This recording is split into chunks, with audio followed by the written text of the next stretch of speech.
F9 is the latest film in the Fast and the Furious franchise, and it's hard to believe that this franchise started 20 years ago, and basically it was a Point Break ripoff. It was about street thugs, and now 20 years later, 9 films later, it's gradually evolved into what it is now, which is basically a Mission Impossible type franchise. As I'm watching this movie and they're talking about space weapons and tech and viruses and missiles and defense systems, I'm like, how did we get here exactly? You know, these guys are like stealing DVD players and now they're like better than NASA, better than the CIA. It's just kind of amazing how it's evolved. And you know what? It's really silly. We all know that. And yet, you gotta respect the gradual, you know, turn of events that led to where we are. It's not like all of a sudden, boom, it got super stupid. It got a little more ridiculous with each film. So it was kind of organic in a way. So you gotta give the franchise props for that. Anyway, in this movie, they introduced John Cena's character Jacob, who is Dom's long lost brother. I know, right? Dun dun dun! Jacob is going after this device called Project Ares. I believe in the last film they're going after something called God's Eye, and there's always some kind of a tech device that's gonna mean the end of the world, and that's just kind of how these films go nowadays. So Jacob is going after it. Dom is living this quiet life with Letty and his son Brian. But when Mr. Nobody gets captured and releases this despair call, then Dom has to gather his team, his family, up again and try to save the mission. I was mentioning earlier how these films have slowly gotten more ludicrous and ridiculous and just unbelievable. But the key thing to all of these movies is that they kept it entertaining. And yes, I am a fan of the franchise. I've liked every single film in the franchise, to be honest. So, you know, I keep looking forward to the new ones and see how they're gonna up their game each time. I think, honestly, in the course of the films, I think, you know, they started at ground zero, as all the films do, and then they kind of built their way up. And now I think they're kind of back on their way down. I think this franchise really hit its peak with 4, 5, and 6. But then with 8, it was like, eh. And then Hobbs and Shaw, which I did not like at all. I mean, Hobbs, what happened to that character? Dwayne Johnson was brought in number 5, I think it was, and he was this rough cop guy who takes no bullshit. And then they stripped all of that away in Hobbs and Shaw and turned him into Dwayne Johnson. And that he was no longer Hobbs. He was now Dwayne Johnson and Hobbs and Shaw. And Shaw, you know, who killed Han, is now like, you know, all good with the gang. Like, what the fuck is that about, right? So anyway, so I think this franchise is kind of going on its downhill path now. So that's kind of where number 9 lies for me. There was a little bit more of the eye rolls this time around. Certain things you watch on screen, I'm like, okay. I mean, the first action sequence, let's take that for example. Great sequence. I find it very thrilling and fun to watch. But at the same time, you know, you got these guys driving in Jeeps and they're literally right behind our Fast and the Furious gang members, and they're shooting at them, but they can't hit them for shit. And you know, the movie does go a little meta, and in addressing that, Tyrese has this running joke throughout the movie where like he's like, "Damn, we've been through all these missions and not a single scratch. So are we like invincible?" So it does kind of address that. At the same time, when you're watching the sequences happen, it's like it just kind of takes you out of the movie a little bit, makes you roll your eyes and kind of think how stupid it is, but.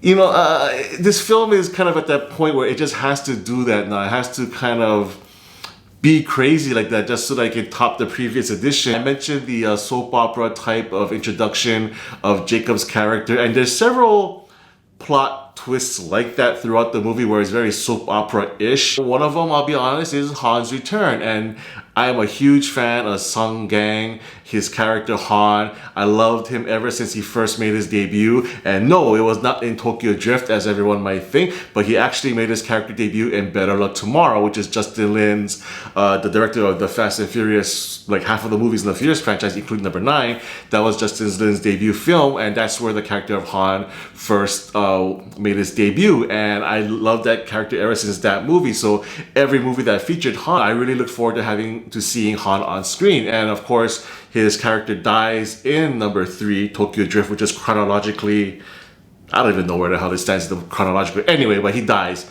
But as you've all seen in the trailers, this is no spoiler, he comes back. And even the way he came back in this movie, it just really lacked any impact, any oomph, any drama. And the way they explained his survival, it was like, okay, I just kind of shrugged my shoulders. I mean, Han is a fan favorite, not just of myself, but of many fans of the Fast and Furious franchise. And they really could have done this character. You know, there's a hashtag Justice for Han. You know, so I was really looking forward to some kind of great storyline to introduce his character back into the franchise. But it was like, they're like, oh, okay, whatever. There's just all these little story elements like that where the writing just fell short. And again, we all recognize these films are not meant to, you know, live in this world of reality. And there's gonna be really stupid things happening just for the sake of excitement, for the sake of adrenaline, and we get that. Again, but this movie, it relies,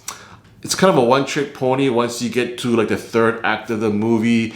Again, this is all in the trailers. They have this magnetic device that they play around with, and I thought they used it way too often, quite honestly. They could have just used it in one scene and made it and have its impact, but they kind of drugged that, you know, that theme way too long. So the writing was really lacking this time around. The franchise kind of relies on bringing in new characters to bring in new blood. So this time around, it is John Cena. And he does an okay job. But going back to the writing again, I just didn't really care of how they introduced his character. The film has a ton of flashbacks to John Cena's character and Vin Diesel's character as when they were younger. And I will say this, I thought that the two actors they cast as young John Cena, young Vin Diesel, horrible choices, horrible. They look nothing like the adult versions. I'm like, what are you guys thinking, man? So anyway, but despite the bad casting choices for young Vin Diesel, young John Cena, you know, the whole concept of giving them backstories as to how they came to where they are now in their relationship, I just didn't really care. You know, besides their backstory and flashback, there's a lot of retconning of other things like Han's apparent death, and all that kind of stuff. So I just didn't really care throughout the movie, and that's really the first time where I didn't care. Having watched these characters for 20 years now, you've come to attach to them, you come to like them and root for them, and then this is the first time I felt really detached from all of that connection with the characters. And the action scenes, you know, they're fun. You know, they're always fun. Like I mentioned, I did feel like they kind of used that one effect a little too long at the end of the movie, and you know, and then there's some hand-to-hand combat that's just really the fast, quick cutting stuff that I don't care for. So actually there's nothing revolutionary, but it's still fun at the same time. I can say that I still enjoy the movie as a whole. It is a bit long. There's a lot of unnecessary fluff in there, a lot of unnecessary soap opera type dramatic turns, which I didn't care for. A lot more eye-rolling events, but I still had a decent time. It's just not as good a time as I had with the other Fast and Furious films. And I hope that they do turn it around for the last two editions, because I really want this franchise to end on a really high note. But F9 for me gets a 6 out of 10. Thank you so much for watching my review. If you like it, please give me a thumbs up. And you know what? Leave me a comment below. Let me know which one was your favorite Fast and Furious movie. For me, I'm going to go with F5. And then for my second favorite, I'm going to go with a really, really unpopular choice. I'm going to go with Too Fast, Too Furious. I've dug that film up quite a bit. I just don't know why. I just do. So yeah, let me know what your favorite film of the franchise is. And if you haven't done so already, please subscribe to my channel MC on Film for more reviews in the future.